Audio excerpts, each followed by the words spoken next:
Good morning, everybody. Dr. Vasquez here, coming to you live Saturday morning.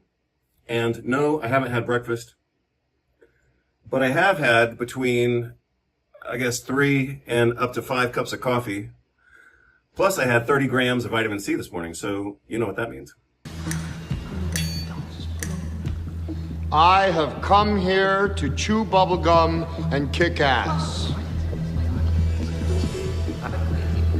And I'm all out of bubblegum. Nonetheless, despite my metabolic fragility right now, I'm going to proceed with talking about a bunch of different topics with no preparation other than my years of experience. And I'm going to try to make this come out pretty smooth. Sorry for the pun, but I am going to talk about a few things right now, and I haven't prepared this other than the fact that I've written out like the title of what I'm going to call this, and I'll put all this into context and perspective, obviously, as I go through this conversation. So, obviously, as you know, I went through, 3 different doctorate programs in the United States, and that provided, of course, many different benefits, especially since they were all clinical programs, but they were different paradigms and different models of healthcare. So all of those programs were radically different from each other. Their goals were radically different. And the impact, of course, was radically different, but because I did each one, I got to benefit from all of those. So, for example, I actually started chiropractic college. All of this is relevant to what I'm talking about right now, which is kind of this topic of professionalism and pseudo-professionalism and what doctors are supposed to talk about and what they can't talk about and all this bullshit that gets put under the title of professional behavior. And that's the umbrella topic of all of these subjects. So again, I started chiropractic college at Texas Chiropractic College. I studied there for about 1.5 years, and then I transferred to what was then Western States Chiropractic College, now unfortunately known as University of Western States. So even then, the ability to contrast 2 different schools, even within the same profession, provided me a perspective on how different schools could be. Texas Chiropractic College, where I started, was remarkably unorganized and just a mess at that time. Maybe it's better by now. I would hope it's better by now. But at the time when I started, which was 1992, the school was pretty unorganized. However, despite that lack of organization, some of the core classes were perfect. At that time, we had just gotten a new anatomy professor named William Gould, who was a famous, interprofessionally famous anatomy professor. So he had a PhD in anatomy, of course, but he was also a physical therapist. So he could talk to us about anatomy with a clinical perspective because of his physical therapy training. And he was a fantastic, award-winning anatomy professor. So again, even though I'm saying the school was somewhat unorganized, the courses that were unorganized, again, this was 1992, so they would have been of low impact anyway. So like our biochemistry course was pretty bad. But biochemistry in 1992 wasn't nearly as advanced as it is now. So, what were we going to get? Our clinical microbiology and our basic microbiology courses were pretty rigorous. I think that our professor, and I do remember his name. I think he may have had 2 PhDs, just like our physiology teacher had 2 PhDs. But again, this was 1992. Microbiology back then we didn't even have the concept of microbiome and dysbiosis way back then. So, what was it going to be? It was going to be basic infectious disease stuff that you could read out of the Merck manual, basically. A very basic level of like medical microbiology. The chiropractic philosophy courses at Texas Chiropractic College at that time were excellent. The adjusting classes were excellent. The spinal and full body, not just spinal, but the biomechanics classes were excellent. Anyway, like I said, the school had some problems, but some of the core important classes were perfect. Anatomy could not have been better with William Gould. Then, like I said, I transferred to Western States, and that was a paradigm shift for me. Remarkably more professional, and just an excellent education. But as I started to say a moment ago, each of these educational paradigms was remarkably different.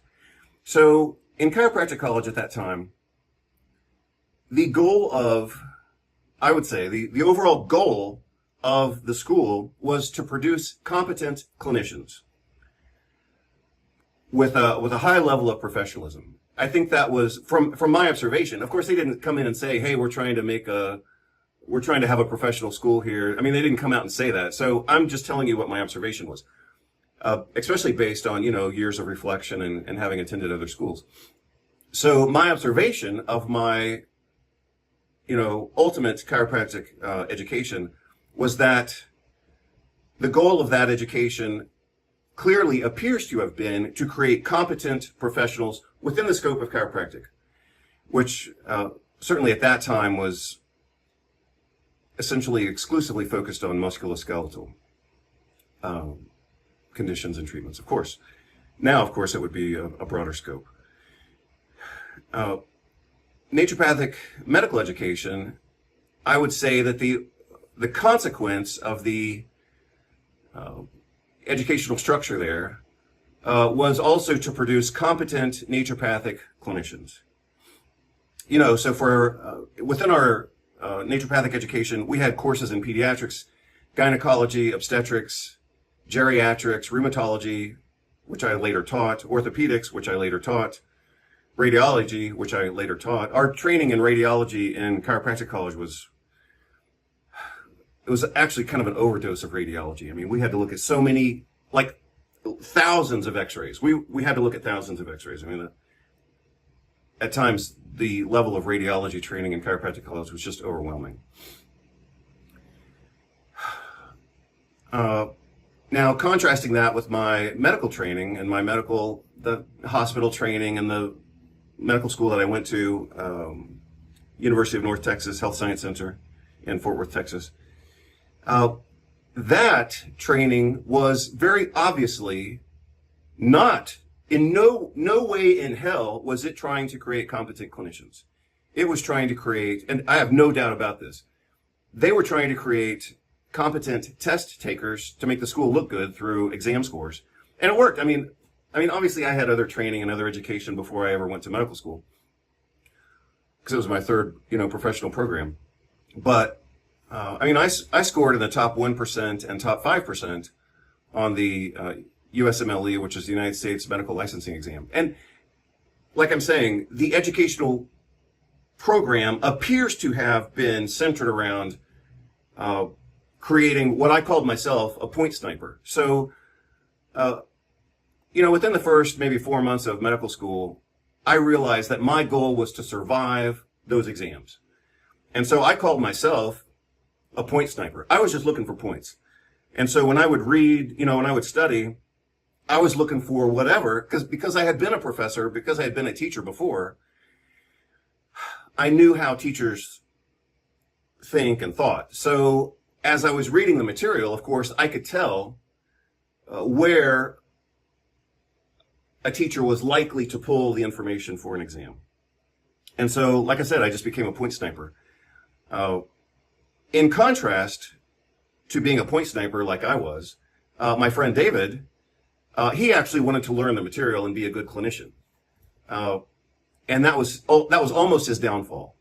So, again, I'm very super clear on this, that my medical education was designed to create good test takers who were very compliant and rule following and who did what they were told and basically were set up to be slaves to the hospital system, because medical education these days doesn't really train students to become good clinicians like I was accustomed to in chiropractic and naturopathic education.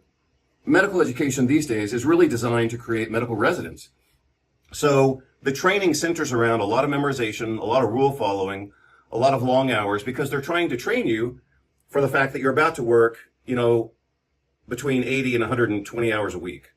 And so it's kind of a work hardening program, not necessarily an educational program with the intention of creating a good doctor. They're trying to create somebody who can work long hours and shut up and follow the rules. Anyway, but again, I noticed that distinction between different educational programs. In chiropractic and naturopathic medicine, professionalism meant, showing up on time, being well dressed. You studied the material before you showed up. You're studying on your own. You're acting like a professional. In medical school, very clearly, professionalism meant obedience. They expected you to show up on time and well dressed and all this kind of stuff, but they also expected you to shut the hell up and suck it up and follow the rules. So I'll give you two examples from my own experience in medical education. The first week of medical school, I got called into the vice president's office, and he said, "You are unprofessional." This is the first fucking week of school. He says, "You're unprofessional and you are a threat." They're telling me this. He says, "You're a threat to the public health," right? He says, "You're unprofessional and you're a threat to the public health because you haven't been vaccinated against hepatitis B." So they were about to kick me out of medical school, the first week of medical school, because he said I was a threat to public. He actually said I was a threat to public health for not having it's just so absurd. But that's the medical paradigm. A big part of the medical paradigm is shut up and follow the rules. So this ass with his little bow tie, who wasn't anywhere near as healthy as I was. I was super athletic back then. He's telling me that I was a threat to the public health for not having a disease that I hadn't been vaccinated against. I was like, what the fuck is that? But anyway, that's part of the medical world, is absolute stupidity and compliance. Like in medicine, compliance is a really important word. We want our patients to be compliant. If the patient doesn't do exactly what we say, then we say that we document in the chart that they're non-compliant. But the doctors are also expected to be compliant with a bunch of bullshit. And that's called being professionalism, which of course I would call pseudo-professionalism. The other example, let's see.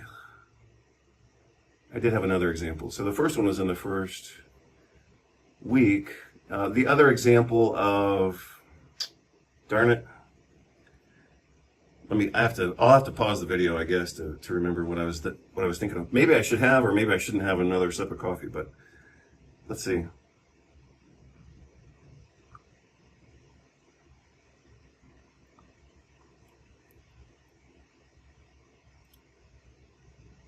Damn. Oh, yeah. Okay, so now I remember the other case. So this is another medical school experience I had. In my third or fourth year of medical school, I was doing rotations through urology, I suppose. And this attending physician, the doctor who was supposed to be my teacher for the day, he was about to do, or supposed to do, like a pelvic exam on this African-American woman who obviously I didn't know anything about her, and I'd never seen her before. I'd never seen this doctor before either. So he says, "Come here, medical student, go into room number 5 or whatever it was." He says, "Go in there and do a gynecologic exam on this woman." Right? Well, in medical school, we had no training whatsoever in how to do a gynecologic exam. Nothing. Zero. Absolutely nothing. In contrast, in chiropractic college, we had been fully trained in how to do pelvic exams. In naturopathic school, we had been fully trained in how to do gynecologic exams. But in medical school, we had no training whatsoever in how to do a gynecologic exam. In fact, somewhat relatedly, I learned how to deliver babies not from a class in medical school, but from one of my classmates who had learned it like the day before. He says, "This is what they told me, and this is how you do it." And I was like, shouldn't our training be a little better than this? We're supposed to be a top-ranked medical school in the United States, and I'm learning how to deliver babies from one of my fellow students who just learned it the night before. Anyway, but that's also typical of medical education. In medical education is kind of a mantra, which is see one, do one, teach one, which is totally stupid, but that's a big part of medical education, is basically flying by the seat of your pants. So anyway, like I said, this doctor calls me in and as a medical student, and of course he doesn't know about my other training, and he says, go do a gyne exam on this patient. Well, I went in and did the gyne exam, of course, because I knew how to do it from chiropractic college and naturopathic school, but not from medical training. And so anyway, that's another example, believe it or not, of just this conformist bullshit that you have to go along with to get through medical education. You know, if I had balked, or if I had said, you're a dumbass for sending me in there to do a gyne exam when we haven't even had a class in how to do gyne exams. I mean, I knew how to do it, like I said, from my other training, but not because they had taught us how to do it. So his expectation that I would be able to go in there and perform a competent gyne exam had no basis in reality whatsoever. Anyway, that's called medical professionalism, is just suck it up and do it and fake it. A lot of that happens in medicine. So the reason that I'm talking about this topic of professionalism and mental conformity and all this kind of stuff right now is because yesterday I did a video that had a few key components, which I've recently discussed within kind of a series called Anti-Chaos Strategies. And the ultimate anti-chaos strategy is to end up maintaining your health, maintaining your sanity, maintaining your finances, maintaining your international flexibility within a social context, especially in the United States, of total chaos. So the chaos, I mean, a lot of chaos is happening, obviously, in the United States. The chaos that I talked about yesterday was centered around, or a little bit focused on, this paramilitary group in the United States called ICE. They're just called ICE agents. Immigration Control and Enforcement, I think is what it's called. But anyway, they're just a paramilitary group. They have very little oversight. They have no professional training. They have no accountability. So basically, they're just going around beating up Americans, whether they're, especially, you know, supposedly they're targeting the whatever immigration problem. And so therefore, they're targeting mostly brown people like Latinos. But impressively, they're also, you know, catching a lot of American normal Caucasian white, so-called white people in the dragnet as well. So I talked about that a little bit. But I'm also aware that if I talked about those things in like if I were still a college or university professor or whatever, if they hadn't already fired me, then they would probably fire me for talking about that stuff. And so why? That's kind of the issue. And so that's what I'm going to talk about right now. Under the context, as you can see on the page, of what I'm calling professionalism, pseudo-professionalism, and then something I'll get into called nutritional Goldwater, mental conformity, social cowardice, and reversals. So let's see where I want to go with that. So let me introduce the concept of reversals, since I've already given some good examples of reversible topics and experiences. So, for example, when the vice president of our medical school called me into his office and said that I was a threat to the public health because I hadn't been vaccinated against hepatitis B, I mean, the whole thing is just stupid. He said that I think he may have actually said, or maybe he didn't, he said that I was non-compliant with school policy. He did say clearly that I was a threat to the public health for not being vaccinated against a disease I didn't have and was statistically unlikely to acquire, let alone transmit to anybody else, let alone transmit to the level that would be considered like a public health threat. So, I mean, the whole thing was just stupid. But that's exactly my point. He's doing that as the vice president of the school under the guise of professionalism, but it's fake professionalism. It's nothing more than conformity. So that was a test, and I was very clear on this from the moment it started. That was a test of they were testing my willingness to go along with medical bullshit. So that's not professionalism, that's pseudo-professionalism. The professional thing for me to have done at that time would have been to say, no, you're just full of shit. You have no idea what you're talking about. I'm not a threat to anybody because I mean, the whole thing is just such a mental clusterfuck. Because I haven't been vaccinated against a disease that I don't have, I'm unlikely to have, and furthermore, unlikely to transmit to anybody. Which he was calling, again, a threat to the public health. And if I had said, your argument is total bullshit and you have no evidence for it, that's actually professionalism. That's being professional. In direct contrast or conflict with his pseudo-professionalism. Likewise, with the other example I gave of that doctor telling me to go in and do a gyne exam, when we, as an entire class of medical students, had never, and never would receive any training whatsoever in how to do a gyne exam within our medical education. So the professional thing for me to have done would have been to say, no, you're wrong for trying to harass me into doing something that I'm not properly trained for. That would have been professionalism. Putting the brakes on his bullshit would have been professionalism. But I had to go along with it because that's what they called professionalism, even though it was pseudo-professionalism. It wasn't professional. It was irresponsible on his part. It was irresponsible on the part of the school to allow him to even be in that position of power, to kind of coerce me into doing things that were inappropriate. But again, I'm distinguishing here professionalism, true legitimate professionalism, from pseudo-professionalism, and that's what I'm calling a reversal. If I, or if you, or if we could take the exact opposite position and say, no, that's the real professionalism. The real professionalism isn't going along with stupid rules and then calling that professionalism when it's actually the reverse of professionalism. So again, what I am distinguishing here, and what I would like for you to be able to distinguish from this conversation, or at least start to, is the distinction between professionalism, pseudo-professionalism, and one of the litmus tests, so to speak, for distinguishing pseudo-professionalism from professionalism is, can you just fucking reverse the whole damn thing? Can you reverse it? If you can reverse it and still call it professional, then it was probably pseudo-professionalism. So a lot of this has to do with mental conformity and social cowardice. So I'm not going to talk about those things because I think it'll be intuitively included in what I talk about here. So I do want to talk about something that I created this morning called Nutritional Goldwater.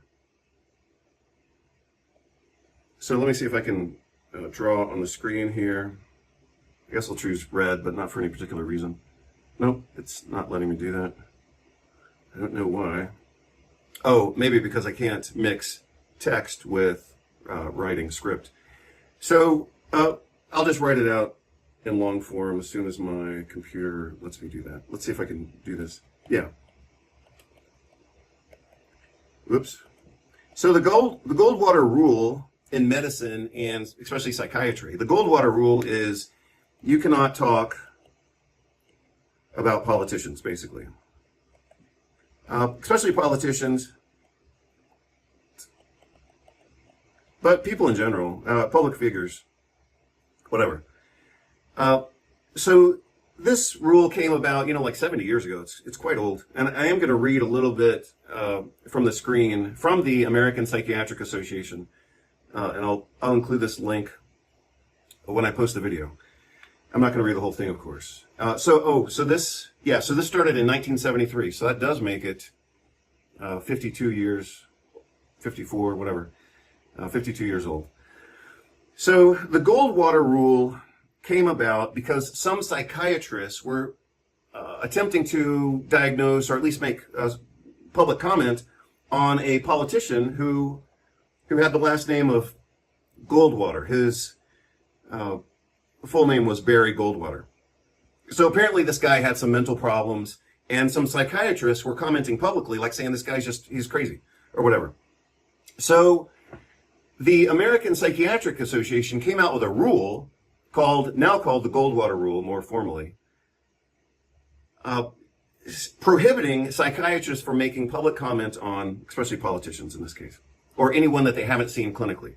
So this is a really great example.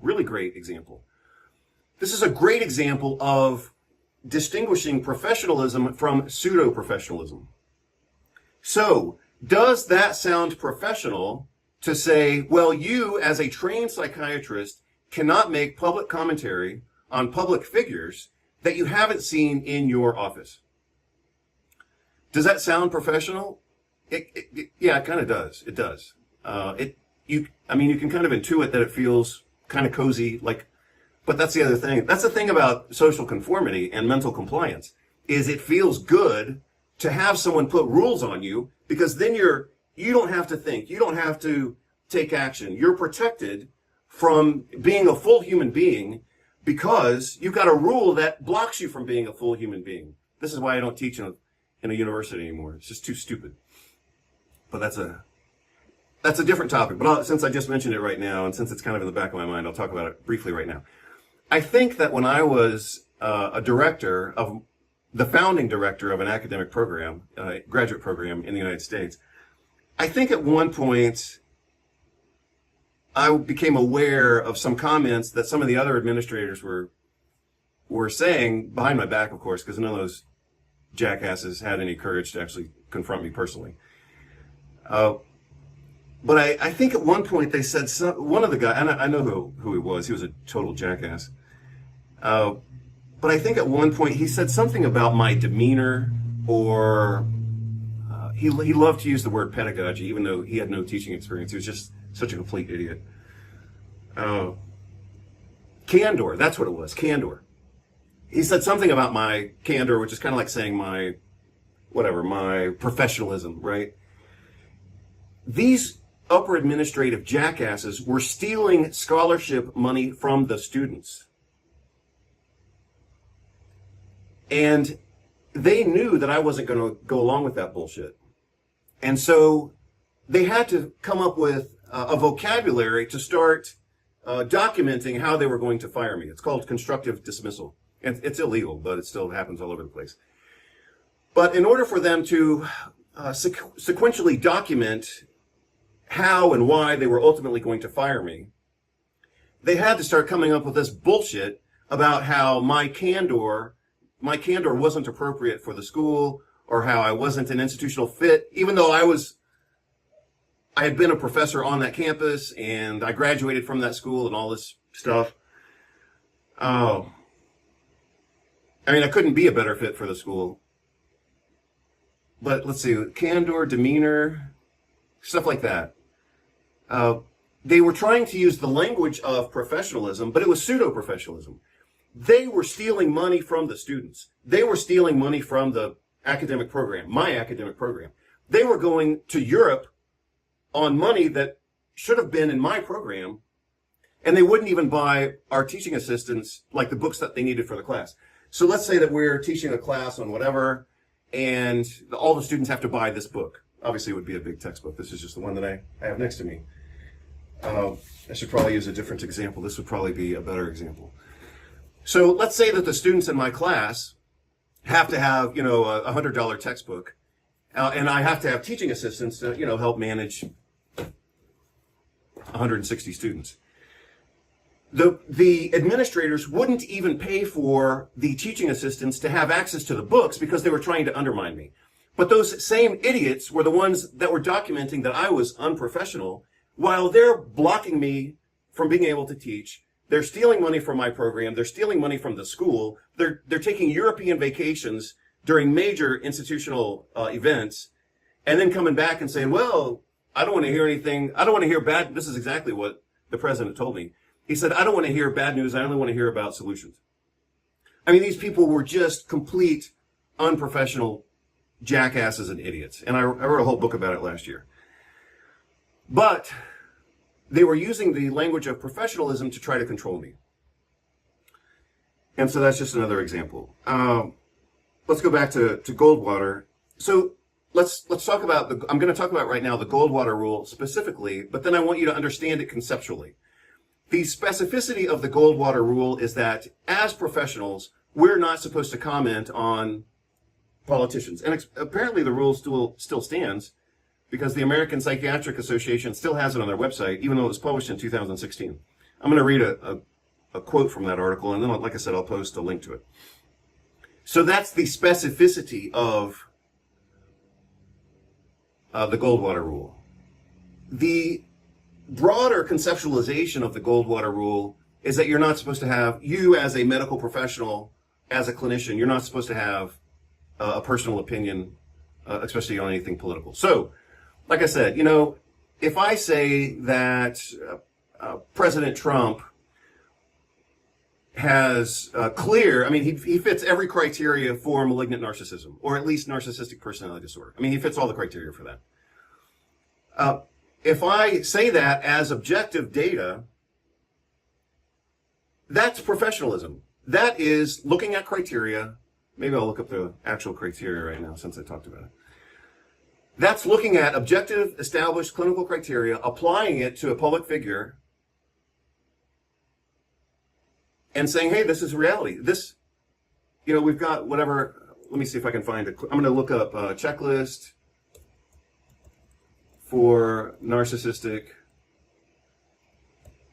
personality disorder. Yeah.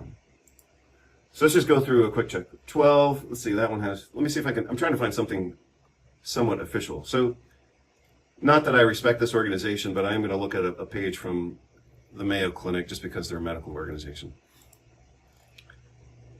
Oh, so this is a pretty long list, and I don't want to go through all that. I'll post it on the page when I post this video. But just looking at the list quickly, Trump obviously meets all of these criteria. And it's kind of, like I said, it's kind of a long list. I'm guessing it's about 15 to 20 items. But, so, I mean, Trump meets objectively. This isn't being anti-Trump. It's not being political. I'm just saying this is reality. This is what healthy thinking is. Healthy thinking is looking at reality, accepting it, and then dealing with it. If psychiatrists and medical organizations have codified a list, a checklist for criteria for narcissistic personality disorder, then that is reality. That is medical psychiatric reality. If I apply that reality to Trump, I'm still just dealing with reality. That doesn't make me a bad person. It doesn't mean I have Trump derangement syndrome. It just means I'm saying these are the criteria. He meets all of these criteria, not just some of them. And that's just reality. But if I were to do that as a psychiatrist, that would be labeled unprofessional. So that's a very clear example of what I've touched on now a few times, which is you have to see that what gets called professionalism a lot of times is just bullshit and mental conformity and cowardice. So for another way of looking at this, as I already said, is that if I accept that definition of professionalism, the comforting part of that is that I'm alleviated from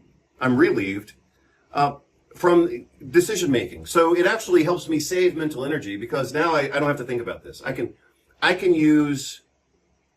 accept their definition of professionalism, even though it's bullshit. I can accept that easily because it's comforting, because it relieves me of the responsibility to actually think. So like I said before, one way of testing the true value of so-called professionalism is to see if you can reverse it.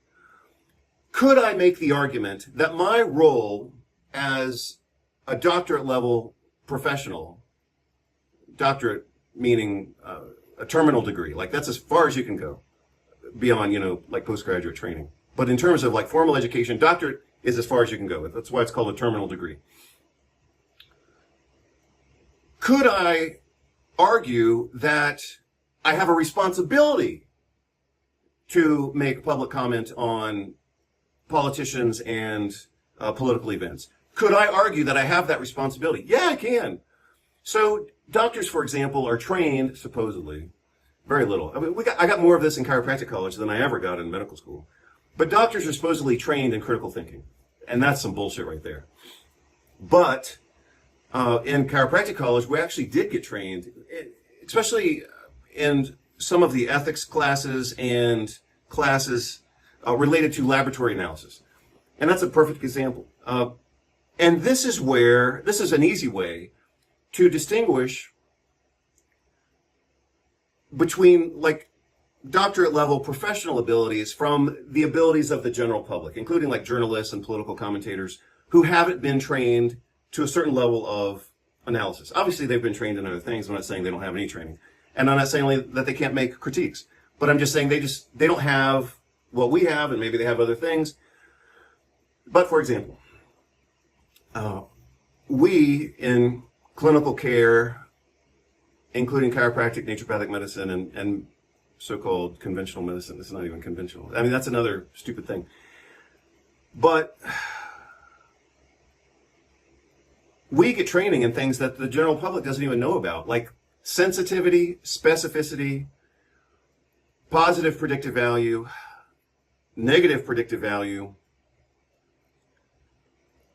things like that, that play a role in the way that we analyze things, especially laboratory testing. That's the context where we learn those things, but it applies outside of that as well. I mean, some of those concepts can be applied more generally into other, even clinical diagnoses, like I'm talking about right now. So,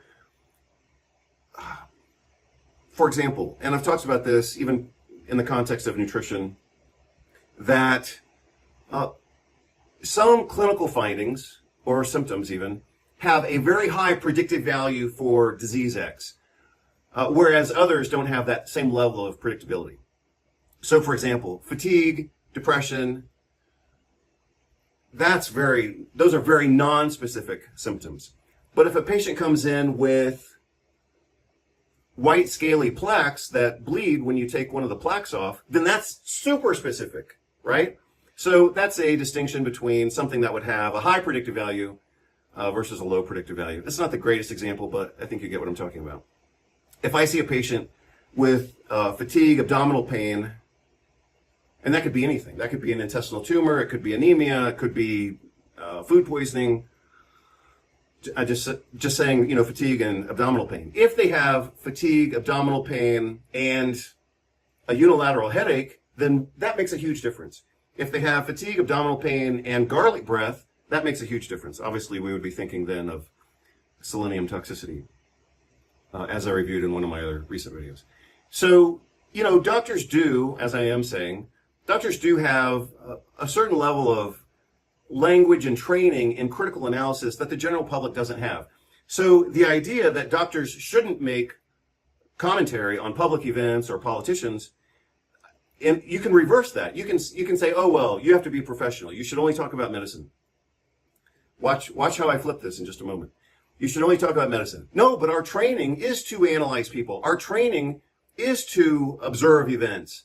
Our training is to differentiate between, a low payoff indicator from a high payoff indicator.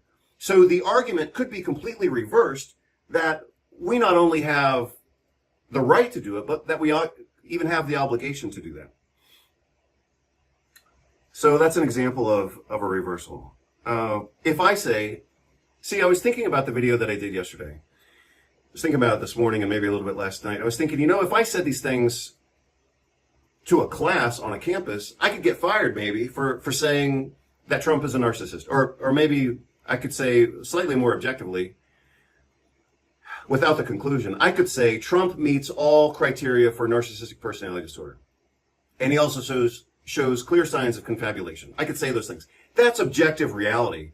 But if I were to say that objective reality on a university campus, I could end up getting fired under the title of unprofessional behavior, even though I'm actually being highly professional. I'm looking at reality.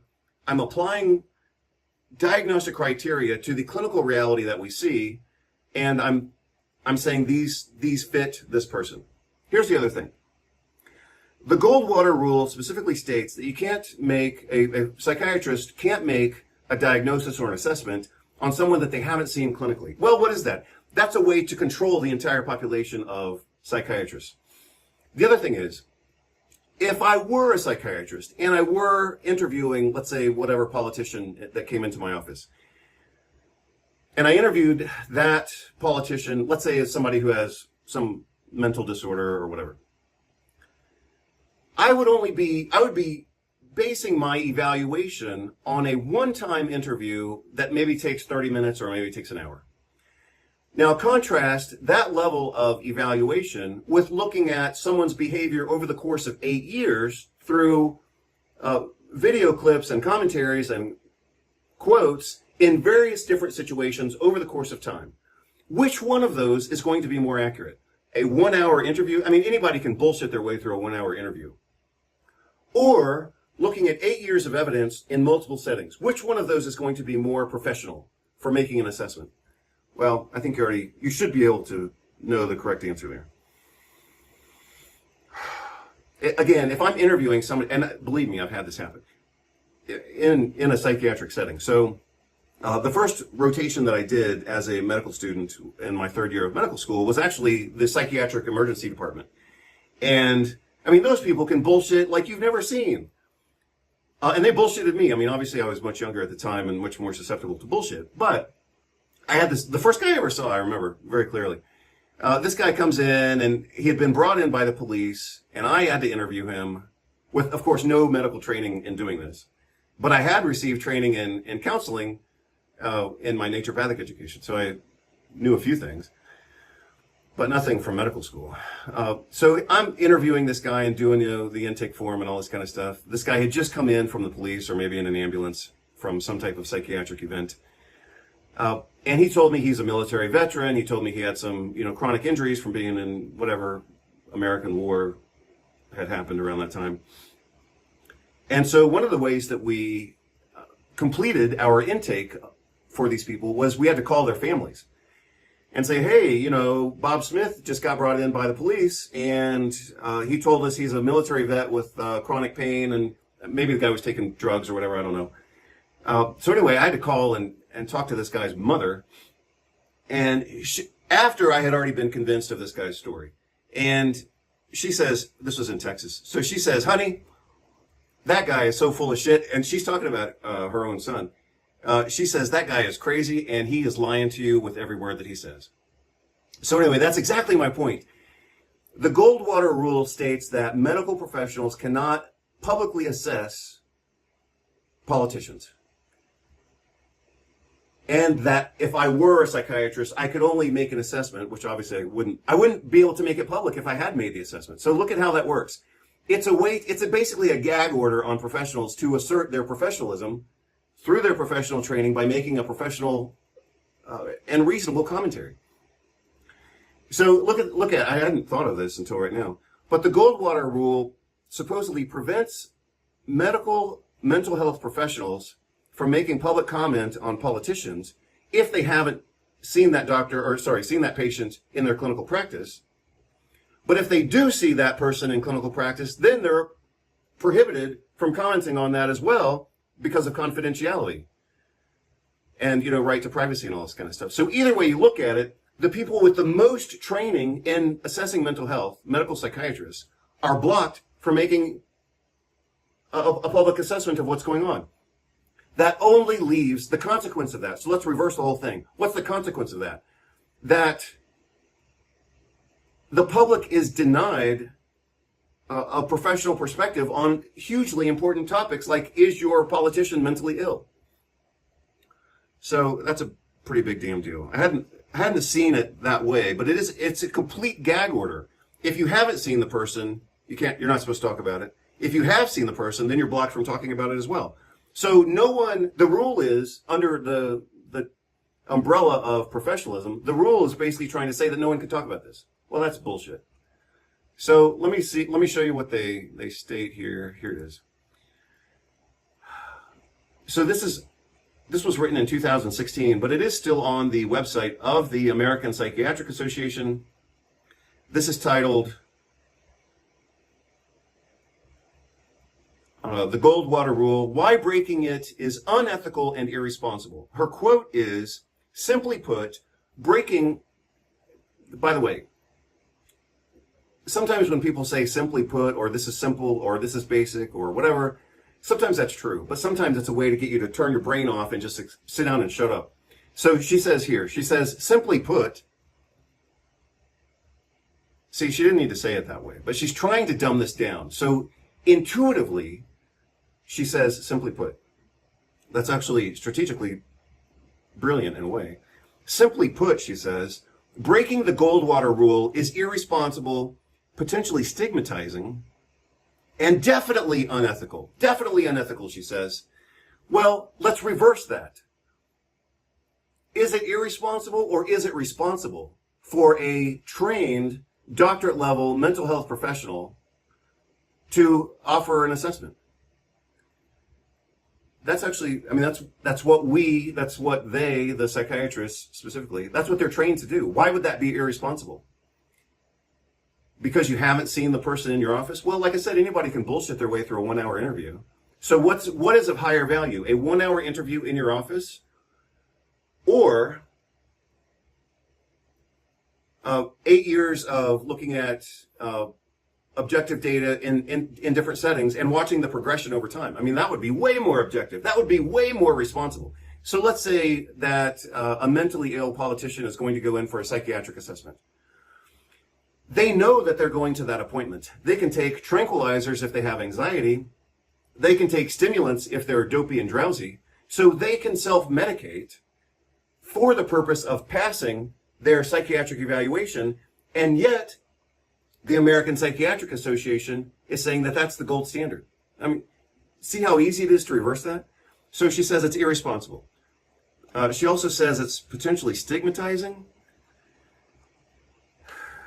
That's kind of dumb. I'm going to read to you the definition of stigmatizing.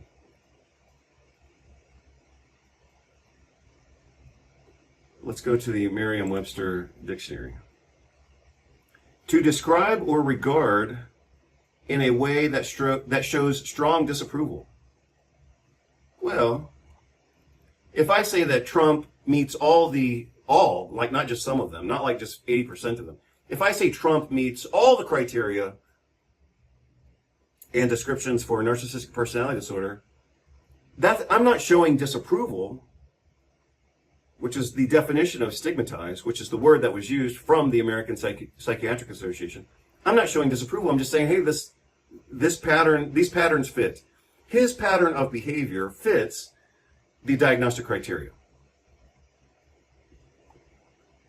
That's not unprofessional. That is being professional. We look at the criteria. I mean, for any disease in clinical medicine, we have criteria for that disease. We have subjective data, we have objective data, we have labs and imaging, and we have clinical context and the history and the progress and the clinical course. And we put all that together. That's how we make diagnoses. So she says, from the American Psychiatric Association, she says that this is stigmatizing. No, I'm just applying your psychiatric criteria are being applied to a person. That is what you're trained to do. It doesn't become wrong just because we're talking about a politician. See, the reversal, a very reasonable way to look at this is to say that this is just social and mental control. So obviously medicine is political. Obviously psychiatry is political. They have to control their goal as a political body is beyond profit, of course, but it's to control the population and to control the population of patients, but also the population of psychiatrists. So they have to make rules to control their own population, their own internal population. And then she says this is breaking the Goldwater rule of making a public comment on a politician. She says this is definitely unethical. Okay, well, could we reverse that? Could we say that it is your responsibility to do this? Yeah, we could. You're trained to do this. Through the miracle of television, you have access to decades of data showing this person's behavior in different settings over the course of time in a way that's unprepared or unprotected, so to speak. So again, if I were a psychiatrist and I want to interview a politician to evaluate his or her mental health and emotional health and personality disorders, if I were to call that person into my office, they can fake it. If they're sleepy, they could have taken stimulants before they showed up. If they're overstimulated or anxious, they could have taken a beta blocker or a tranquilizer before they show up in order to mask their responses. So a 1 hour interview would be the worst way to evaluate a patient, in contrast to having a decade of videos showing their behavior and their response and their treatment of other people in various different settings. So again, among the many things that I have touched upon, one of the things that I've been aware of for many, many years is the distinction between real professionalism and pseudo-professionalism. And as I stated in the title, one of the ways to differentiate that is, can you reverse it? So I've talked about all that. And without being overly explicit on a lot of these things, you should be able to intuit what I've talked about in terms of mental conformity and social cowardice. So let me talk about nutritional Goldwater. And this is a great, I just made this up this morning as I was doing some exercise, but this is a great example. So let me just clarify the Goldwater rule. Goldwater rule is you can't talk about politicians if you haven't personally seen them for a 1-hour visit, and that would be a long medical visit. You can't talk about politicians if you haven't seen them for a 1-hour visit, because that would be, watch this, because according to the American Psychiatric Association, that would definitely be irresponsible,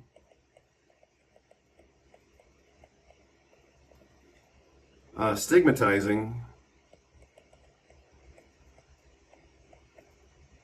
and definitely unethical. Okay, even though you as a psychiatrist are trained to do this, this is your job. This isn't like, oh, you're a psychiatrist, but you learned how to do, an intravenous catheter. So you kind of got some training in this, but it's not really your job. No, this is your job.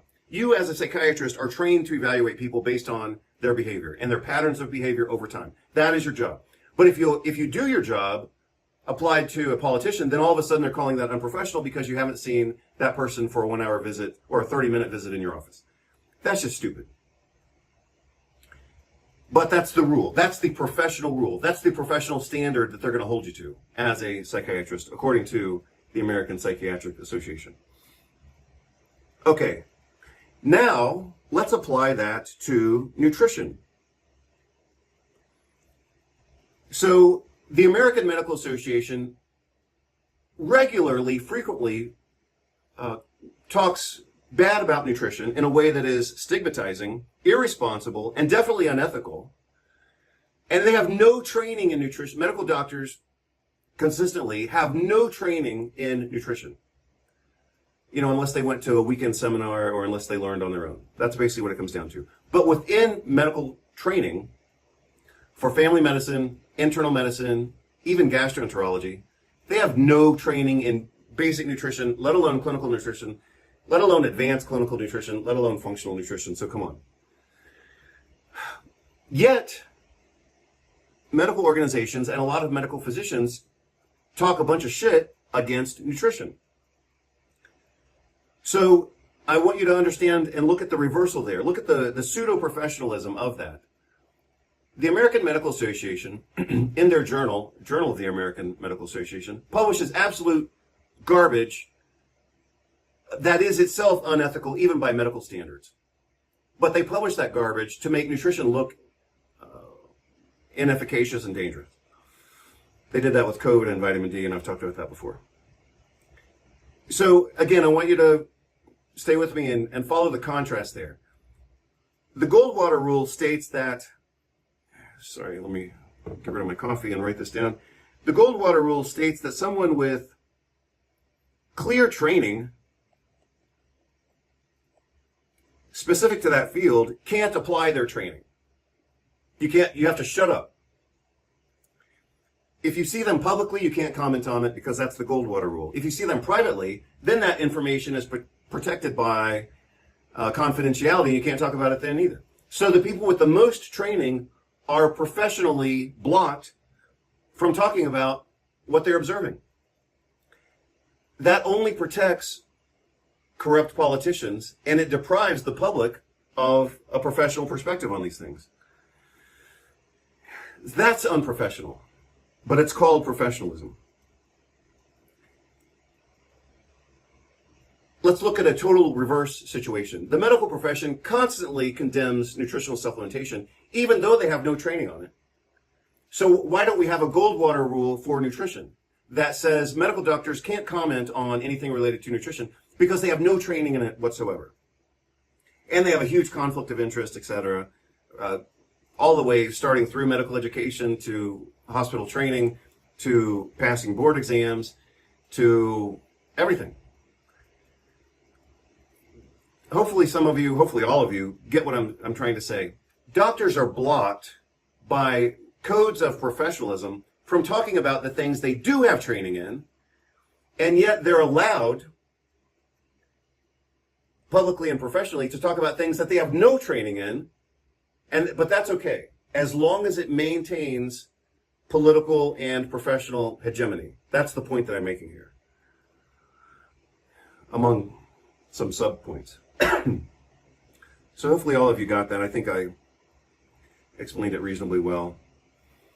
Professionalism, pseudo-professionalism, nutritional Goldwater is what I called that, mental conformity, social cowardice, and reversals. So the distinction between professionalism and pseudo-professionalism is, can you reverse it? If you can reverse it, then it's not professionalism, it's codified or codified conformity. Cowardice always feels comforting because it alleviates us, or leaves us. It alleviates the burden of responsibility. We don't have to think, we don't have to take a stand, we don't have to be courageous. We can be a coward and say, oh, well, I'm just following professional guidelines. So again, in closure, now that I've come to the end of this with so I have hypercaffeinemia and hypoglycemia at the same time. Obviously, that's a dangerous combination. I just made up that word, hypercaffeinemia. Yeah, I probably have that. I would have more of it if I could take a second and finish my coffee here. I'm not going to finish it, but let me at least wet my mouth. So again, the reason that I brought up this entire conversation is in response to my own video that I did yesterday. If I were still a employed university professor, and I said, your president is poisoning your food supply by deregulating the pesticide industry. If I were to say that, even though it's objective data, it's sourced to numerous reputable sources of information, and it has direct health consequences. Let's say I'm teaching a nutrition class, and I say, the current government administration is intentionally poisoning the food supply. That's objective data. I mean, that is reality. But if I were to say that on any campus internationally, at least in the United States, if I were to say that on an American campus, one of the students, if not directly from the administrators, somebody would complain about that. Even though it's all objective. They would say that that's unprofessional for me to say that if I'm saying that your current governmental administration is poisoning your food supply. Is it true? Yeah. Is it documented through many different sources? Yes. Does it have direct health consequences? Yes. Is it intentionally evil? Yes. Is it unnecessary? Absolutely. Is it happening? Yes, of course it is. But if I were to say that, somebody would say that that's unprofessional. So that's exactly why I'm talking about all this, is because a lot of times, especially in clinical medicine and I guess many different professions, but especially medicine, we're supposed to do things that are professional, or we can get called unprofessional, or like they said to me when I was a academic director, when they said, oh, well, your demeanor and your candor are not appropriate, because I knew they were stealing money. I knew the upper administrators were stealing money from the school, including scholarship money that had been donated to the school. So imagine, these alumni and so-called philanthropists in the community donating money to the school for scholarships, and the upper administrators were stealing that money. That's obviously unprofessional, but when some of us began to find out what was going on, they called us unprofessional. They said, oh, well, you're just unprofessional, your candor isn't appropriate, your demeanor is whatever. So, like I said, we all have to distinguish between professionalism and pseudo-professionalism.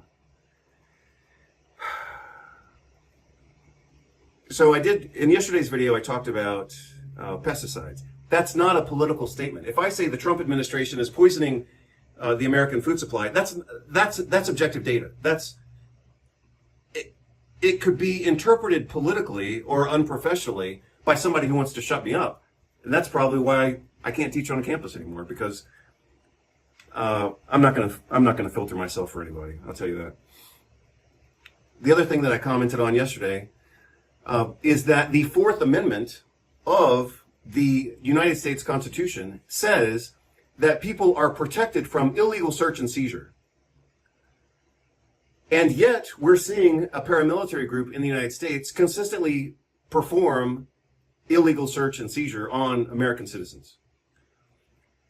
So if I say that this government enabled paramilitary organization is violating the American Constitution, specifically the Fourth Amendment, if I say that that's happening, that is objective data. That's not a political statement. That's not being anti whoever the president is or being conspiracy theorists. That's objective data. The Constitution of the United States, Fourth Amendment, says people will not have to suffer under illegal search and seizure of their body, possessions, papers, etc. That's objective data. So I'm not being political if I say that the government is violating its own constitution. That's just objective data. But again, what was kind of recycling through my mind last night is that if I had said the truth on, especially an American university campus these days, then somebody would call that unprofessional. So I think I've made that point clear by now. That's how I wanted to kind of couch or cushion or frame the video that I did yesterday. And I think that's all I want to talk about right now. So anyway, I'll let you take a look at the video. If you haven't seen it already, again, I just posted it last night. I posted it yesterday afternoon. I made a few changes to the video just to make it a little more clear. And then I reposted it actually today. So if you haven't seen it yesterday, then you can see it today. I hope you're all doing well. Take care. This has been Dr. Vasquez with hypercaffeinemia and hypoglycemia at the same time. Hope you're all doing well. Take care. Have a great weekend. Bye-bye. I am going to focus on protective strategies. So if I talk about politics and the chaos that's going on as the introduction, so to speak, you'll just have to wait it out because eventually I'll get to the part that's protective and beneficial and biochemical. You know, if you want me to talk about magnesium, I can talk about magnesium, obviously. But we can't just bury our heads in the sand and talk about magnesium and say, oh, well, everything's going to be okay if I take magnesium. No. Constitution of the United States of America, Fourth Amendment, protects against illegal search and seizure. The right of the people to be secure in their persons, houses, papers, and effects against unreasonable searches and seizures shall not be violated. As a grandparent, and I experienced something firsthand today that I will never forget in my life. And that is, we were called here to see if there were ICE agents who had the audacity to come and try to arrest and kidnap people leaving church on a Sunday morning. And so with a small group of us, I elected to see, and we did see, cars speeding, running through red lights, unmarked cars, tinted windows, and indeed, Jan and I were driving around to see if these were ICE people surveying the church, and indeed they were. We turned into a parking lot and were greeted by approximately 4 unmarked ICE vehicles with agents who immediately stopped us and pointed semi-automatic weapons in our face, asked us to roll down the windows, threatened us multiple times with arrest. I mentioned to them, or I asked them if they had a warrant for my arrest. They said, we don't need one. Wow. And they continued to threaten us multiple times, pointing guns at my wife and I's face. And we were kind of trapped because we had come in and they jumped, they came toward us right away with their guns. And so the only way out was really to back up too. Jan was very nervous. I was scared. I've never had. I've Never had two guns. I've never pointed had. at I've never me. had a gun pointed at me before in my life. And to think that these individuals represent Our government. our government, Right. and here I am, we're a retired couple, and this is terrorism. Wow. They took pictures of my car and my license. It's a personalized license that I made in memory of my grandchildren, and they mocked it. They were acerbic. They were obviously not trained at all. I've known many police officers in my life. These people were right off the streets. They just had collected their $50,000. No level of professionalism. Zero. They Oh my had the gosh. professional demeanor of What happened to the criminals. Miranda rights? The Miranda rights. None. No. Nothing. Just unprofessional. They were like the insurrectionists. You saw pictures of at the Capitol, and here they're terrorizing an American retired couple. It's unbelievable. It makes me ashamed. I couldn't agree more, sir. I'm just very, very ashamed. Of course. Especially the fact that this is my own government that for years I paid taxes to, peacefully existed, that is now my enemy. And foreign governments are our friends, and my own government has turned into my enemy. And it's I'm important that appalled. people, privileged white people like us, stand up for people that cannot be out here protesting because And it's they'll terror. be And arrested. they call themselves Christians, out stalking people, intending to kidnap people on a Sunday morning leaving church. What has our country come to? This is unchristian. Couldn't agree more, sir. Could you tell us more about, is this going to deter you? I know that was such an intimidating thing to experience. Can you speak on that, sir? What are you feeling now? I feel motivated. I feel like I have an injection of B12 in me, and I am going to continue to fight. And I'm doing this in the name of my grandchildren. I don't have many years left. My grandchildren do. And I owe this, and many more, all to my grandchildren. So for those of you who think you're hardcore nutritionists and neurobiologists and whatever else, here's something you've never heard of and maybe never thought of. Maybe some of you have, but probably not too many of you, probably less than 1%. Nobody does enough for me for it to ever be my loss. I literally don't care. Don't ever say your loss. People who say that always act like it's a big power move. And the thing is what am I even losing? Nothing. Half the time I'm putting more effort in anyways, and so it's not even worth it. So sure, my loss. Thanks. And that will help you feel better and adapt to, but also protect yourself from this chaotic world that we have right now. So obviously I'm doing this completely spontaneously, and I think I do generally a pretty good job of my spontaneous videos because I can talk about global politics and society and corporate influence and the progressive poisoning of our world, including food, air, water, and medicine, and then break it down to, the nutritional biochemistry all within the same spontaneous conversation. So I think that's pretty good. But again, that's something that you can do as a micromanagement tactic within a larger overall strategy to combat the chaos that we're all exposed to these days. So I'll leave it at that. Hope you're all doing well. Take care.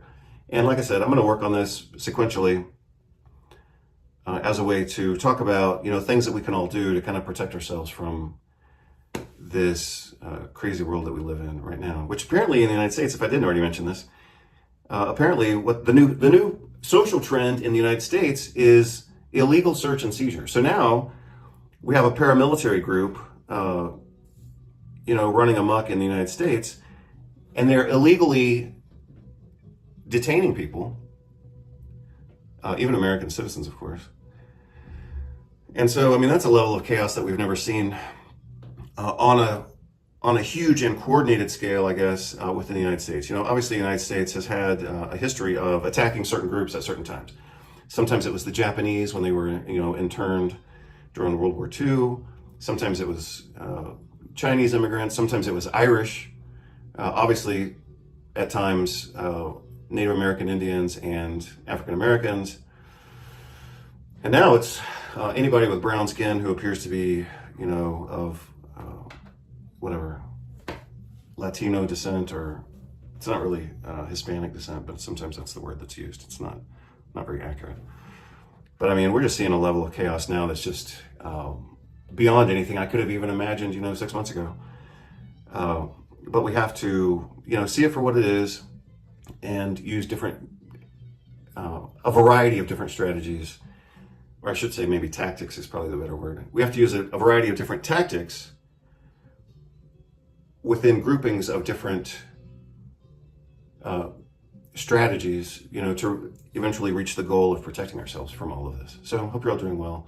I'll provide a few examples in the video. Some of you aren't going to want to see it, but that's just the way that it is. So if you haven't seen what's going on in the specific things that I'm referencing, even if I don't talk about them specifically, I'll show you a few video clips and then you can get an idea of what I'm talking about. Hope you're all doing well. Take care. Bye-bye. Constitution of the United States of America, Fourth Amendment, protects against illegal search and seizure. The right of the people to be secure in their persons, houses, papers, and effects against unreasonable searches and seizures shall not be violated, and no warrants shall issue but upon probable cause supported by oath or affirmation, and particularly describing the place to be searched, and the persons or things to be seized. Constitution of the United States of America, Fourth Amendment, protects against illegal search and seizure. The right of the people to be secure in their persons, houses, papers, and effects against unreasonable searches and seizures shall not be violated. Joining me in studio today is George Redis. He's a Ventura, California native and a U.S. Army veteran who was taken by ICE and detained for 3 days without charges. He's now suing the federal government for the illegal detention. If you wouldn't mind just explaining, what happened. So that day, July 10th, I was going to work as normal. I was pulling up to the main road that my work is on, and there's just cars piled up. It was chaos all over the place. And so I make my way through all this because even though this is happening, I still got to go to work. Eventually, I get to the front of where everything is happening, and there's a line of agents lined up across the road, all in gas masks. I put my car in park. I get out, close my door, and I stand right beside my car. I don't approach them. I'm not getting in their face. I tell them I'm a U.S. citizen. I'm just trying to get to work. I'm not here to protest. They were just completely hostile. They were just telling me to get the fuck out of there, that I'm not going to be going to work today. I ended up asking for a badge number just to let work know, I'm try to go into work and I wasn't able to. One of the agents got super upset over that. He tries to step forward to try to approach me, and it takes another agent to step forward and hold him back. I'm not trying to escalate things further, and so I turn around to get back into my car, and simultaneously the line of agents starts walking towards me. They surround my car. I have agents on my driver's side, on my passenger side, pulling on my door handle, banging on my window, telling me to get out. I have agents in front of my car. I have an agent behind my car. Just all of them yelling at me to do different things, and so I'm sitting there just trying to figure out the situation, and they end up throwing tear gas into the protesters, and they throw tear gas behind my car, and it just engulfs my car in tear gas. And so I'm just trapped in the right lane in my car, just trapped with tear gas, trying to hold out as long as I can, eyes watery, trying to catch my breath. I couldn't see, and agents on my driver's side, agents on my passenger side, I'm just in there coughing, pleading with them I'm trying to leave. Eventually my driver's side ended up giving in, and it shattered. A glass flew into my leg. Immediately following it shattering, another agent sticks his arm through and pepper sprays me in the face. They end up dragging me out of the car. They throw me down, and I'm basically like a rag doll, not fighting, just letting them do whatever. An agent comes and he kneels on my back, and then another one comes and he kneels on my neck, and the entire time they're like that, I'm telling them I can't breathe. I was just trapped in my car with tear gas, trying to catch my breath. You guys just pepper sprayed me in the face, and now you guys are kneeling on my neck and back. I'm telling you guys I can't breathe. And they didn't care. Eventually, they zip-tied my hands and they picked me up, and they ended up walking me back to the farm where I worked. After the time there, they put me in an unmarked car and they drove me to a Navy base in Port Hueneme. They ended up reading me my rights there. They never said that I was charged with anything. They never said I was being arrested. They just said that they were investigating what had happened. From there, they took me to the Metropolitan Detention Center in downtown LA. I would assume they in-processed me like a normal prisoner. They strip-searched me, and at that time I asked them when would I be able to call a lawyer? Could I call my family? And they just ignored me completely. I would tell them I was trapped in my car with tear gas, and they sprayed me with pepper spray, my skin is burning. And I tell them that, and they tell me I'll get over it. The effects will wear off. And after that, they took me upstairs and they put me in a cell with one other person. So that entire first Thursday night, I'm in the cell and my body just burning, my hands, my face, my skin, just my entire body is on fire. No other way to put it, just an extreme heat that like just would not go away. Friday ends up coming around and they finish doing my in-processing, and after that they let me talk to a psychiatric nurse. After the questions she asked and the way I answered them, she felt like it was best to put me on suicide watch. Suicide watch is just this yellow concrete room, concrete block in the corner with a thin mattress on top. There's this tiny little rectangle window. It's a glass door and an officer sits up there 24/7. A psychiatric nurse comes and checks on me once a day to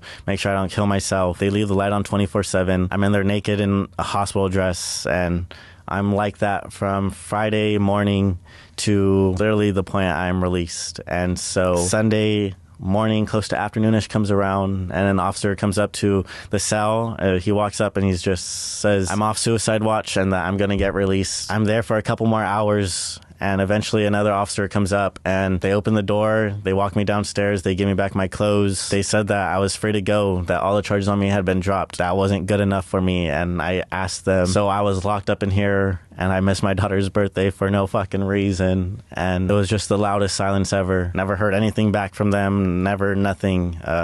Until I wrote an op-ed in the San Francisco Chronicle, and then they came out with a tweet saying that I assaulted agents and that stories like mine demonize ICE agents. It was really crazy to hear. It was insane that this is really the stance that they're willing to go behind and die on, that I'm just like this crazy person and like they just try to paint me as this villain and like I'm this bad guy when that's not the truth at all. There's a lot of footage of you, like the whole story you tell about when you get out of the car and then when you back up, like that's all on film. Yes, exactly. Exactly. What are you hoping for out of the lawsuit? What do you want them to do? Obviously accountability. I mean, you don't just go around and take away people's rights and like get to treat people that any way you want. Take ownership of what you did to me. Take ownership of what you did and don't lie. Like just tell everyone the truth. And I guess the bigger picture for the bigger change is allow people to sue federal officers basically, because right now they're untouchable. I mean, if a state officer had done what they did to me,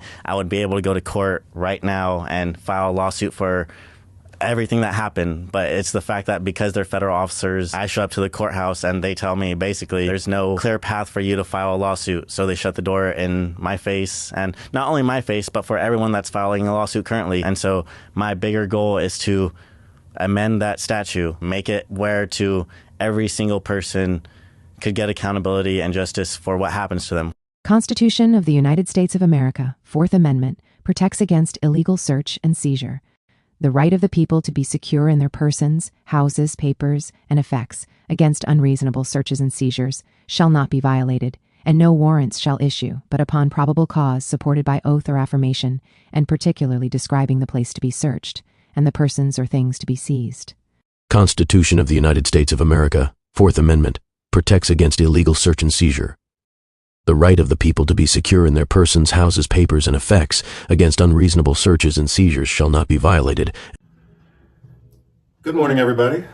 I think it's still morning, even though my watch is not wound, so it's not keeping accurate time. But nonetheless, this is Dr. Vasquez coming to you live. I'm sure some of you missed me for the past week because I was abroad exploring another escape strategy, basically. And this particular strategy did not work out. That's why it's called exploring. But nonetheless, I was at least in a different environment for a few days. Today's topic, as usual, will be a combination of many different topics. Some of you may have seen that I just posted what I'm now calling the Globalist Control Quadrad, which is an update from the previous Globalist Control Triad. So previously my concern was the combination of digital money with social surveillance, including what's going on in the United States right now. For example, I just saw this recently that the Trump administration is apparently requiring tourists that want to come into the United States, they have to show like 5 years of their social media data. I mean, that's just a level of insanity that we haven't seen before. But we are seeing a lot of insanity. And I'm not trying to be pessimistic. Kind of like, and I'm going to go back to this quote from Nietzsche because it was perfect, and it is still perfect. Nietzsche said, in obviously one of his books, he said, "I contradict as no one has ever contradicted, but I am nonetheless the opposite of a negative spirit." That may have come from Zarathustra, I'm not sure. But again, my intention is not to be negative. My intention is simply to be real. And based on that perception of reality, even if it continues to get worse, I mean, we still have to see reality for what it is. And so, again, based on that updated model, which I'm calling the globalist control quadrant, I'll explain it in just a minute, just a little bit. Things seem to be getting worse on multiple dimensions, socially, politically, environmentally, and nutritionally. You know, and this is something I just thought of this morning. I haven't even had time to write it down. But you know, food is supposed to be a source of comfort and health. Hopefully comfort and health, but sometimes just comfort. You know, like I like to eat popcorn. I don't eat popcorn because it's making me healthy necessarily, because I don't think it is, but I enjoy it. Maybe I get some parasympathetic stimulation from it or something. But again, food should be a source of comfort and health, not poison. And so I'm sure anybody who's followed my channels has seen 2 posts that I published relatively recently, within the past 10 days or so, talking about how the Trump administration initially started saying that they were going to ban a certain group of pesticides, or continue to ban, maybe I should say, on these pesticides and chemicals that are known to be polypoisons, polytoxins. They're carcinogenic, they cause endocrine disruption, they cause immune damage. And so scientists, the medical community, governments, they all have the data that these are poisons. No question exists about this. So again, the Trump administration said that they were going to ban or block those. And then literally within weeks of saying they were poisonous and we're going to ban them, they said, oh no, now we're going to allow them. So that has to be seen for what it is. And it is intentional poisoning of the food supply, which, you know, I guess I could call it the food pesticide poisoning paradox, because food should be a source of health and obviously nutrition. But when that same food, like lettuce and potatoes and whatever else, and it's going to trickle down into the water and the air, into everything, including meat and eggs and milk and everything else. So food, nutrition should be a source of health for us, but now it's being converted into a source of poisoning. And I guess I could say the same thing about governments and politicians as well. Governments and politicians should function to stabilize society, not destabilize society. And again, I'm an American, so I stay aware of American politics, of course. But what we're seeing is just like this progressive destabilization of society that no one can deny it. I mean, if you want to deny it, go ahead and deny it. I don't care what you do, but I'm not going to deny it. I'm going to see it for what it is. We are witnessing the intentional, ongoing, progressive, nonstop poisoning of the food supply. So, you know, for people who want to say, oh, well, you're a doctor and you should just talk about health and nutrition. Yeah, I'm talking about health and nutrition. And one of the determinants of health and nutrition, obviously, is the food supply, which has some level of vulnerability to, you know, political and commercial activity. So, you know, for example, we all know that governments tend to be favorable towards big corporations because those big corporations have a lot of money. And individual politicians can be bought off, you know, for a couple $1,000,000. And the company can then make, you know, 10x or 20x the profit based on basically bribing politicians to allow these poisons and problems to be, you know, poured over the population, basically. But politicians, have different strategies or different ways of relating to those corporations. One is to give them tax breaks. A lot of big corporations in the United States make a lot of money and they don't even pay any taxes. So, the tax burden goes on to kind of like the middle class in a way that's really disproportionate because those corporations make a lot of money. They don't pay their fair share of taxes. And so, the society ends up getting carried by, the so-called middle class. But as if that weren't bad enough, now, it's not like those big chemical companies are just getting a tax break. That would be bad enough. Now they get a tax break and hey, let's poison the food supply. So an article came out many years ago, probably at least 10 years ago by now, showing that America's food, air, and water was contaminated with glyphosate. And that was bad enough, but now it's going to get worse with the unleashing of these persistent organic chemicals and pesticides. So again,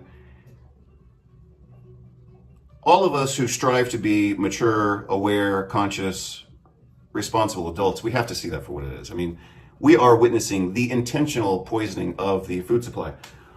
Bad enough in the United States, but it certainly happens globally now. I obviously read food labels, and for example, even last week when I was traveling abroad, I guess every country is someone else's abroad, but I remember the food in this particular area where we were was supposed to be good, and it was horrible. And so even though we were in kind of an upscale neighborhood, to give this place a fair shake, it's like, okay, well, let's go to a good neighborhood and try it out. Our food options in that neighborhood were horrible. So I'm not talking about Mexico, but we did go to Mexico, I guess earlier this year, and the food in Mexico was shockingly horrible, especially the market food. So in some countries, like especially Argentina, you have to differentiate restaurant food, which kind of targets the upper class and the tourists, from market food. And that became very clear to me when we were in Argentina last year. The restaurant food was exceptionally good, but the market food was horrible. And I think I saw the same thing when we were in Mexico. Like some of the market food was just appallingly horrible. And I saw this again recently when we were traveling. Maybe I'll talk about that more in a different video or something. But again, we were in a different country in an upscale neighborhood, even though the hotel was actually very cheap. It was like $55 a night. It was amazing. But in that area, we only really had like one competent restaurant to choose from. Another restaurant we went to it was edible, but the place was dirty and it was just nasty. We went to another restaurant and it was okay. I mean, we could eat the food, but it just wasn't good. But the local markets were atrocious. So again, I'm referencing my experience in Argentina. Restaurant food was okay, but again, that's targeting the tourists and the upper middle class. Whereas the market food was just atrocious. I mean, sometimes in Argentina, we literally couldn't find food that we could eat in the markets. And the clearest example of that was when we went to Patagonia for 2 days. We were in, a reasonable neighborhood that was kind of famous for whale sighting. So it was kind of touristy and it should be nice. And next to our hotel, we had 2 like grocery stores, markets.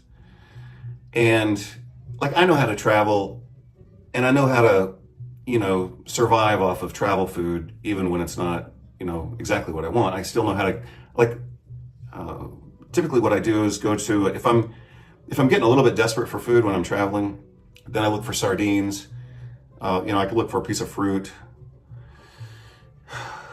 cheese, fruit juice or something like that. But at times in Argentina, and even more recently in the trip we were on last week, a lot of these public markets don't even have like basic survival food that a health conscious person could eat and not feel sick about it. So, if I'm getting really desperate, I look for like a package of ham that's not like totally contaminated, or a lot of markets internationally will sell sardines from Spain, for example, preferably in olive oil, but sometimes in vegetable oil, if that's what it comes down to. And that's what I had to eat last week, was Spanish sardines in vegetable oil. Usually I can get a piece of cheese, but sometimes not. And even in last week, even in the markets there, I couldn't get fruit juice that was competent. I could get, a banana or an orange or something like that without really knowing where it came from. But all of the fruit juices were contaminated with coated additives. You may have seen, like, especially in Europe, they use a coding system, so they won't tell you what it is, but they'll put a number. It'll be like E19 or E20 or E whatever. And this other country, they had a different coding system. So even if I had memorized all these mysterious codes from Europe, I would have to decipher like a new coding system in this particular Latin American country where we were. Everything started with an S, and then it was like S19, S20. Well, shit, excuse me, but I don't know what that is, and I'm not gonna, if it's so bad that they don't even want to tell me what it is, then obviously I'm not gonna eat it. And so that was the situation. So again, food and nutrition should be a source of comfort and health for us, but now it's just being poisoned internationally. Obviously in some countries more than others. Some countries, I guess you kind of have to look at the middle ground, so to speak. Really rich countries like the United States have so much money and so much technology, and the corporations have so much power that the food is kind of poisoned because of all that constellation of corporate influence on the food supply, including all the way to the highest levels of government. I remember a couple of years ago, you could see this in my books, but specifically in the section on diabetes and hypertension, I had reviewed, this was back in 2009, 2010, the guidelines from the American government for the prevention of diabetes it was a blueprint to cause diabetes. So I remember one of the recipes that the United States government had published, one of the recipes for the prevention and treatment of diabetes was called sunshine rice, which was rice, white rice, prepared with orange juice. I mean, it can't be any more glycemic than that. So from the highest levels of, in this case, I'm talking about the American government, the food recommendations are bogus, the food supply is poisoned. And so that's an example of a rich country using technology and corporate influence to manipulate and poison the food supply and the food guidelines. But in extremely poor countries, you also see kind of the same thing, even though they don't have quite as much, obviously, money and technology, because they're dependent on imports, for example, from the United States, and just things that don't make sense. So one time, for example, I was in Peru, and like I wanted to buy an apple, and the apple was from the United States. Well, I mean, come on. Latin America, especially Colombia and Brazil, those are the two most biodiverse countries on the planet. They should obviously be able to make their own food, and in this case I'm talking about fruit. Obviously they're tropical regions with various different climates to support food production. So a Latin American country like Peru shouldn't have to import apples from the United States. I saw that in Colombia too, even more strangely, I guess. Colombia is the second most biodiverse country in the world, and many years ago, this was about 2013, when I was in Colombia, I saw some of the fruit was being imported from Italy and the European Union. Well, I mean, come on. Colombia is the second most biodiverse country on the planet, second to Brazil, which is 7 times bigger. Why would they be importing, fruits and vegetables from Europe? I mean, it just doesn't make any sense. So again, the richest countries seem to be kind of subject to food poisoning, just like the very poor countries as well, due to, again, political influence. So, yeah, I'm a bit, as you can tell, a bit overwhelmed with, the kind of the progression of things over the last couple of months, I guess. And I've already said this, but I'll say it again for those of you who want the context or haven't seen the previous videos. But I did a video a few months ago And the kind of the subtitle of that video was International Flexibility is the New Stability. And that was just kind of a general idea of saying, hey, you might want to be flexible in where you live and your ability to respond to, you know, these ongoing changes. And then I did another video when we were traveling, and I was like, whoa, things are getting kind of weird in the United States. And they just keep getting weirder and weirder. And I don't really care that much about politics. I try to paradoxically, I try to be aware of it, and I also try to ignore it. But some things just can't be ignored, you know? And if we're going to be, like I said before, if we're going to be responsible adults, then we have to be aware of what's going on. I remember back in 2014, when the United States was having a bunch of race riots, I remember commenting to one of my medical mentors. His name is Patrick Donovan. He was one of my mentors at Bastyr University. And it's just on Facebook or whatever chat, I guess it was Facebook. I remember telling him, I said, I can't believe I'm wasting so much time on this social and political stupidity because, you know, I want to focus on nutrition and health. And he very wisely responded to me saying, well, what could be more important than being aware of what's going on in your own community, in your own society, in your own country? I mean, you have to be aware of these things. So, you know, it's not my first choice to talk about these things, but we have to talk about them. So recently, just to give another example on how crazy things are getting, and then I actually am going to talk about something you can do to protect yourself, or a couple things.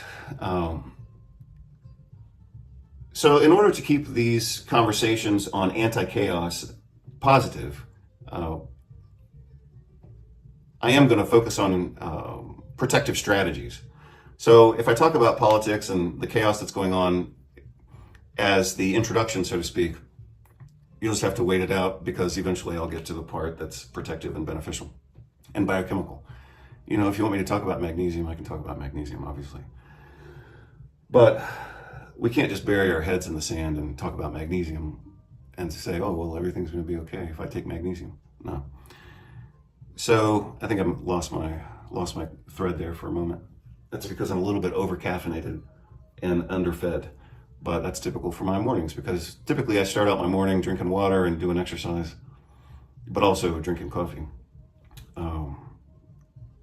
But what I started to say just a moment ago is every time I talk about this stuff, I am going to talk about some practical things you can do to get yourself better positioned to deal with the chaos. And I'll give you a quick example, and you can see it in the background.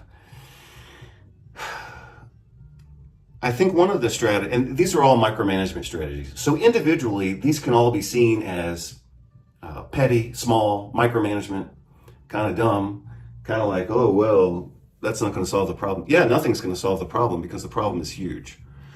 The problem is on a globalist level. So when I talk about, you know, relocating or getting a bank that gives you financial flexibility or doing your own bookkeeping to save money and make sure you pay your taxes and all that kind of stuff, which I've talked about recently.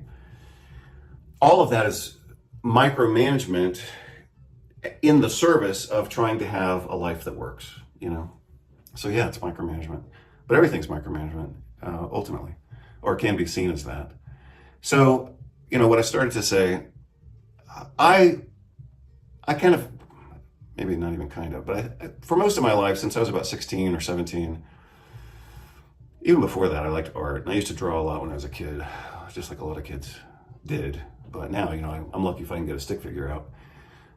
But when I was 16 or 17, I was actually kind of forecasting that I was going to study architecture. Part of the reason for that is because my uncle was an architect, and he had some positive and then sometimes negative influence on me. But anyway, I love art and architecture, and that's why I've filled my office space here with art and architecture. But that is part of my survival strategy as well. You know, you can look at the art that I collect or even print myself. I mean, some of those, these aren't any good examples, but sometimes I just take a photo and get it, you know, printed out as a poster or something like that and use that as art because it is art. But on level one, we could say, well, I like art and architecture and stuff like that, and that's why I collect art and architecture.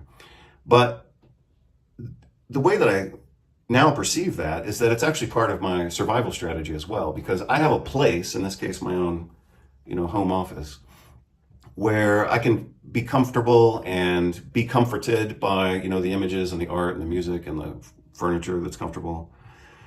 Because where I live doesn't have any good architecture and very little art. And so I've had to create my own micro environment,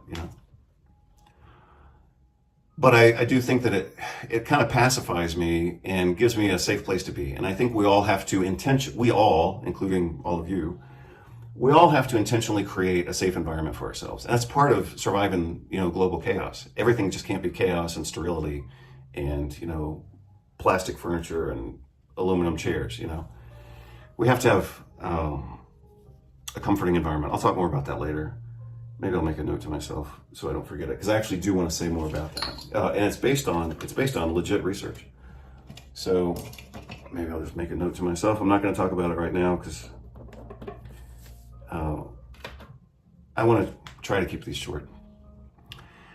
So one strategy for surviving chaos is you have to have a safe place, and for me, this is, one of my safe places. Another strategy that you have to have, I'll write this down, I'll talk about it more later, but you have to have, these days, you have to have a sleep strategy. You can't just go to bed and say, wow, I slept for whatever. These days, sleep just isn't sleep like it used to be. Like, oh, I'm tired, I'm going to go to bed. No, you have to use sleep as a chance to recover from the chaos of the world these days. And let's see, what else do I want to briefly touch on? And then I'll talk about these more later in more detail. But your environment, things that you actually touch can make a difference. And I'm going to talk about that more later. Sleep is very important, and you all know the basics. You have to have a night routine. You have to turn off blue lights, white lights, screen time.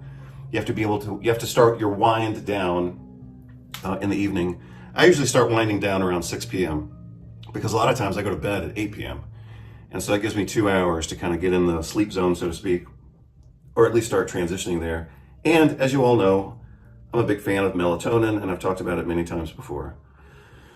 And I think that's part of my chaos management strategy, is to know that I'm going to get really good sleep.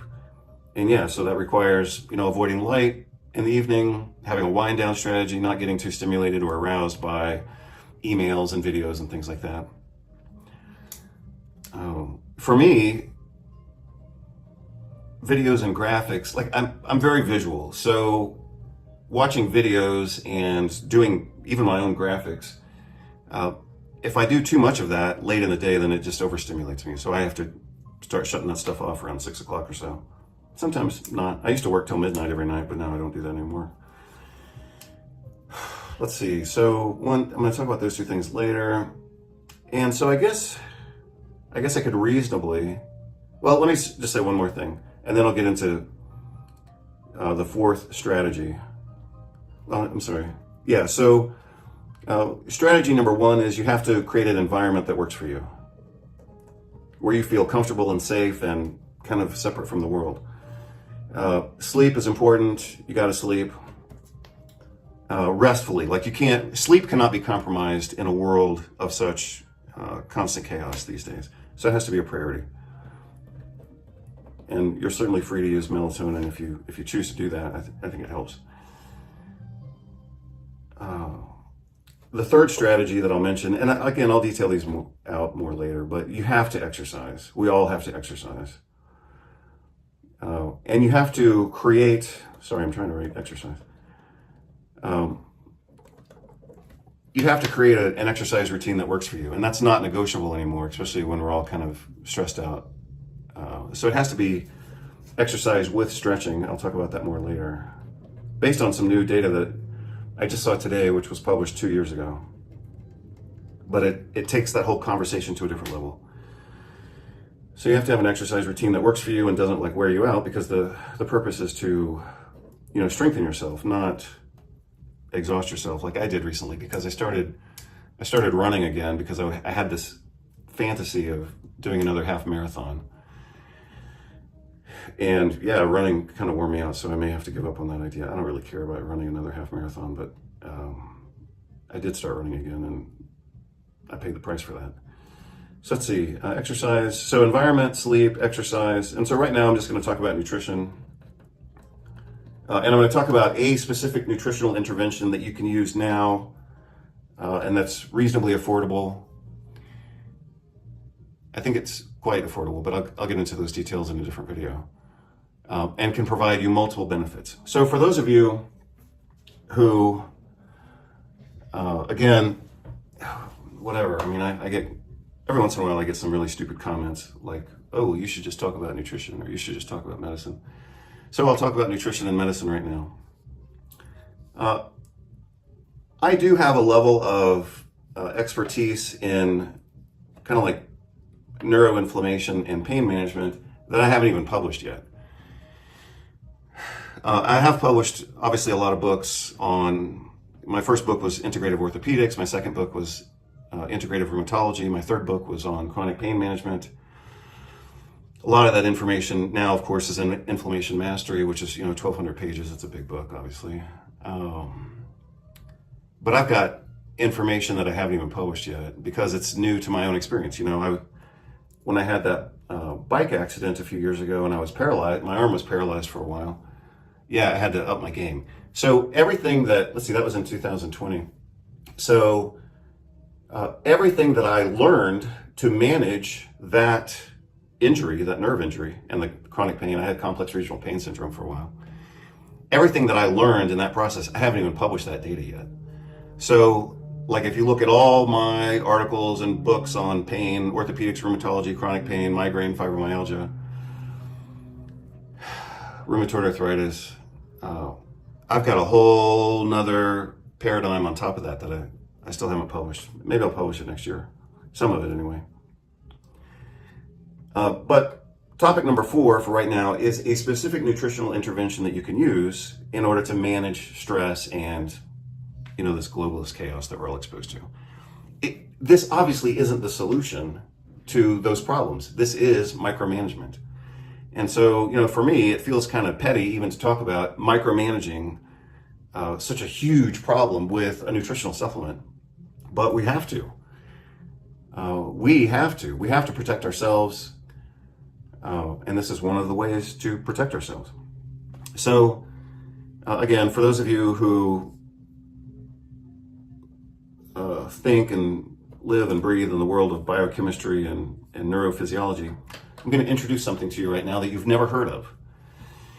And I just thought of this morning. Actually, I think I wrote it down, but I didn't write it out in front of me. So I'm going to introduce a new concept to you. And this will be the main strategy for today. I'm going to call this the tryptophan kynurenine paradox. So for those of you who think you're hardcore nutritionists and neurobiologists and whatever else, here's something you've never heard of and maybe never thought of. Maybe some of you have, but probably not too many of you, probably less than 1%. So, the strategy, the specific strategy that I'm going to talk about right now is the daily use, or maybe twice daily use, of a nutritional supplement